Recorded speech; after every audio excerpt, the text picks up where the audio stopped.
Laos, why you should actually teach there, why you shouldn't, what the pay is like, what's required, and what is the job and work life in Laos as an English teacher. So living in Laos is a very different experience. It's a very slow, a very calm experience. And it's an experience I think a lot of people never consider. And this is something I've heard a lot from people. They never thought Laos was somewhere they would enjoy or stay because it's so hidden. And when you get there, it's so quiet. It's extremely affordable to live there. And the culture, I believe, is one of the more truer versions of what Southeast Asia is all about. You know, you got places like Vietnam that's chaos. Then you got Thailand, which is a lot more westernized, right? You got Cambodia, which kind of mixes Thailand and Cambodia together. And then you get down to Malaysia, it's whatever.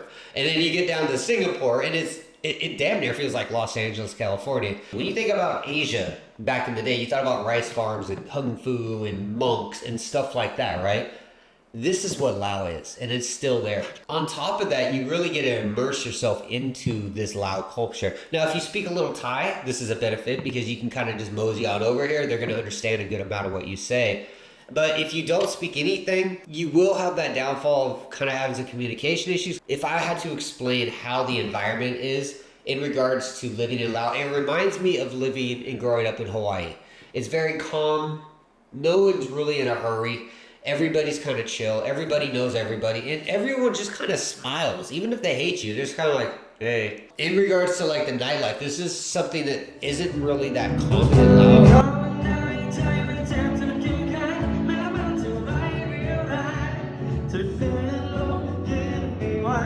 Mostly it's just the capital, Vientiane, where you see a lot of the nightlife, but it's not a big thing.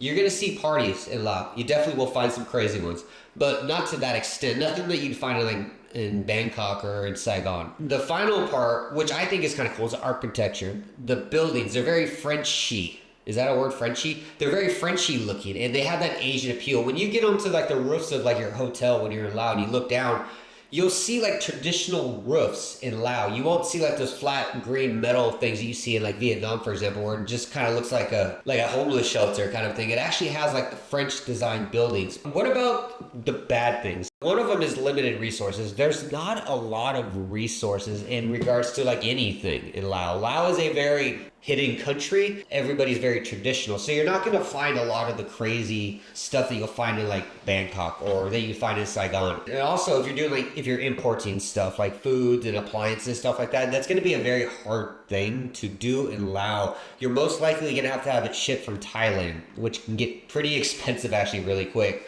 Another one is the English is very, very limited. I'm going to talk about why in a minute. Unless you're in a tourist area or in the capital, you're not really going to find many people that speak English. So you're going to want to learn some of the language. The Lao language, honestly, if you get over the writing, like just kind of ignore it for a minute, it's not a hard language to learn at all. Now, kind of another bad thing is if you're a teacher coming out here, which we're going to really focus on today, is teaching. The teaching methods in Laos are very different than Vietnam and Thailand and Cambodia. They don't have a lot of the stuff you find in these other countries. So the methods that you have to use to teach, pretty much being like you have a wooden table and everyone's sitting on the floor, and that wooden table is your teacher's desk, and you're just kind of like graving into stone. Point being is like everything is very, very old school, no pun intended. So your teaching methods are going to be very different. And I think this is kind of a good thing because it makes you really expand on your teaching. If you can teach in Vietnam and deal with the stupidity and the chaos and the uncivilized environment of being in Vietnam education, and you can teach in Laos where you really have nothing. It is they are the other one is made up body. Oh, it's okay? I don't know, I'm scared. You're scared? Scared. It looked like seafood. You're pretty much a professional teacher and you'll kill it there. You're going to have limited career options. There's not a lot to do, a lot of promotional options in Laos at all.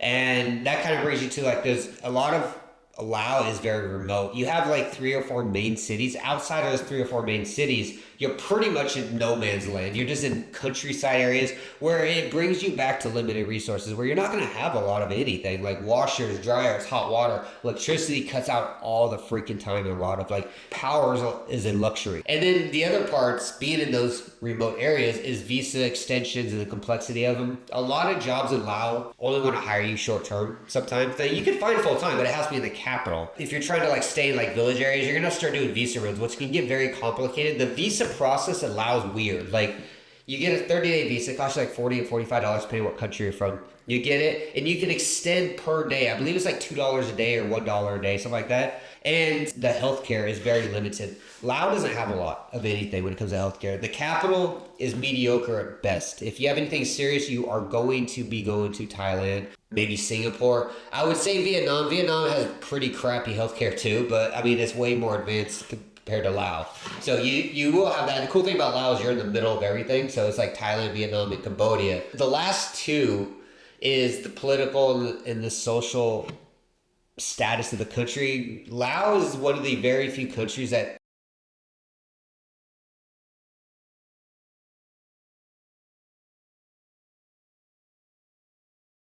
is kind of a socialist country, but they recognize communism. And you'll see when you're in the south part of Laos, a lot of communist sickle flags that are flying around. It makes it hard for the people, but for you, there's a lot of corruption with like bribe money and stuff like that. It's pretty much Vietnam when it comes to like how corruption will affect you and how politics will. So finding a job is quite easy, actually. Go to websites. There's a couple websites. I'll try to link a few below where you can actually apply for jobs. Do them online. You're good to go. Most of these jobs are going to be in the capital, or they're going to be agents that will send you to remote spots.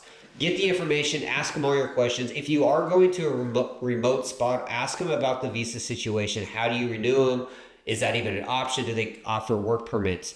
You need to know, because if you're 3 or 4 hours from the capital, you do not want to be sitting there driving 9 hours to do a visa run. The second way, this is actually the most common, even though it's 2024, 2025 era, is directly going to these schools. Go to these schools with your copy of your degree and your TEFL, and just smile. I would recommend having a Lao person with you that understands English, obviously, and just go to different schools in the area and just have like a packet that you can give them, which has like your picture, your CV, like a cover letter, and just start dropping off to schools.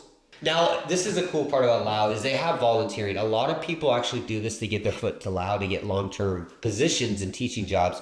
And there's a couple of non-profits. I'll try to put links below. If you get out there, you can volunteer. Typically, they run between 7 to 30 days. And then after that, you can kind of get your foot in the door and stay there permanently. If anything, talk to these NGOs and they can help you find a job in the area. And then the last one is government jobs. If you're in the capital, the government of Laos is actually very notoriously known to hire native speakers and non-native, being Filipinos, to teach government employees English. Living in Laos, the salary is going to vary. You're looking between $400 to about $2,000 a month. Now, we talked about volunteering earlier. There are intern jobs in Laos, and I think only Laos has this option. And you'll typically make between $400 to $600 a month, and the accommodation is free. I don't know how these jobs pan out, as if can you go full-time, get more money, or what it is. I've been looking online, and I'll put a few websites up, or at least a job advertisement for it, where there's this Western person offering a job for $400 a month intern, free accommodation, free school lunches, and stuff like that. And he sounds excited about it, but I don't know. You would have to actually call this guy and talk to him and see what happens after 6 to 12 months. Like, are you just removed? Are you fired? You have to leave the country? But in regards to that, your salary, I would really predict from everyone I've talked to, in Laos, you're looking between $1,000 to $1,200 a month, and a lot of the jobs aren't typically long-term. Like, the problem with Laos is the schools don't have enough to pay teachers, and they have a budget where if they hire us as native teachers, they typically burn their yearly budget within 3 to 4 months because of us. So it isn't always the most long-term, but this is hit and miss. Sometimes you can't find a long-term, like English centers. Typically, you can go year-round. If you're working with the government classes, year-round. Now, in regards to actually teaching in Lao, what is different about it? I want to say in regards to like dealing with the Lao teachers, they're kind of like Vietnamese teachers. They really only understand vocabulary and grammar as if they read it. They don't know how to actually speak it. So a lot of these Lao kids are going to have high vocabularies in English. They won't know how to use it correctly. So you're going to run into that when it comes to a lot of these schools that say, hey, I've studied English for 5 years, but they can't say anything to you. That's where you're going to go. In regards to like working in the countryside, like the rural areas, they lack teachers. Like, it is really hard to get Western teachers out there. And like I said before, the pay is going to be pretty low. So if you are struggling check to check, that's not going to be your best ideal route. I got to teach out in the rural area for like 2.5 weeks. And it was seriously one of the coolest things I did in a long time. Dude, Lao people are so chill. They're very excited. You don't get this like in Vietnam, you teach for 2 weeks and the kids get used to you and they start treating you like shit. You don't get that in Lao. Like, they become your family, and you can really bond with these kids. You bond with the parents, and everyone just trying to treat you like family months down the road, which is a really rare thing to see in Asia. Now, another problem with education, this is why it's really good that they like you, as we talked about, like them bonding with you, is education is not truly or really enforced in Laos. And this isn't just English, this is math, science, general studies. The government pays for school students to go to school up to the 5th grade. After the 5th grade, the parents have to pay. In Laos, there's only grade 1 to grade 9. So the parents have to pay for the last 4 years of education. Typically, and I'm talking like 78% of students do not go past 5th grade. So there is going to be a lot of primary level classes you'll have. If you teach anything above grade 6, you're in a classroom full of the minorities. And I don't mean that as like minority as in like a race. I mean that as a minority of Lao people that actually go this far, because the parents typically don't enforce it. The government only spends about 4% of its total GDP per year on education. There is barely any money going into education. This is why a lot of schools can't afford to keep you long term unless it's like an English center with a lot of customers. Lao women and girls are not typically very smart. And I don't mean this as like they're stupid people. No, not at all. Typically women or girls are married as soon as they turn 18, or they stay home and they help with the family stuff. So they're never really pushed to go beyond 5th grade. This is a very normal thing. And a lot of, we were at the village areas in the east side, we started learning, like a lot of the Lao girls, they didn't even know how to write their own language. And I had to do some research on this because I just want to say, well, I found this out myself. This is actually a statistical fact based off the Lao government website that women are typically illiterate. I think I am too. When it comes to that. And education it's 73% don't even go beyond 5th grade. And I'm looking at this website right now. 73% of the country has literacy issues. Volunteering is such a huge market in Laos is because there's not a demand for it. And it's not that the government say, don't do this is stupid. It's just Laos doesn't have a presence outside of Laos. If you're in America, you're not going to see Lao-based companies. You're not going to see Lao-based products. If you're in the UK, you're not going to see a Lao-based restaurant. Like, you just don't see this stuff because they don't go out. If you do decide to stay or come to Laos and teach, all you need is a 4-year bachelor's degree and a 120-hour TEFL. That's all you need, and you are good to go. Laos is very straightforward, just like Vietnam and Thailand. If you don't have a TEFL, check the link below. Get it done online. It's accepted in Laos. There's no issues. I use mine in Laos. It's the same one.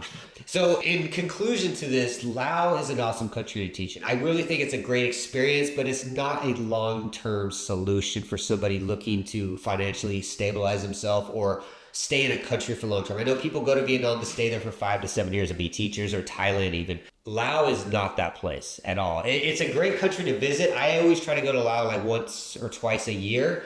In regards to teaching, I did it for like 2-3 weeks, and I was just kind of like, I literally got bored. I grew up in Hawaii, man. There's nothing to do in Hawaii. Hawaii is one of the most boring states in America.